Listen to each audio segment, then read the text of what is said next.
I'm double majoring in English education and English. My favorite education class has been K through 12 assessment.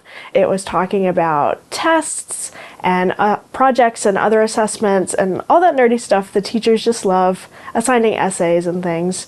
It really helped me figure out my beliefs about assessing students and how I can make those assessments accessible to different types of learners. So I actually only have 2 courses left of my education major. That is my full-time field work for my student teaching, and then my Methods 2 course that goes along with it. And it's very collaborative, and we talk about teaching, we record ourselves teaching and we reflect on them, and it's just, I'm really excited for that class. My advice is definitely to try your best to have a work-life balance. So just think about the things that you love and hold on to those things.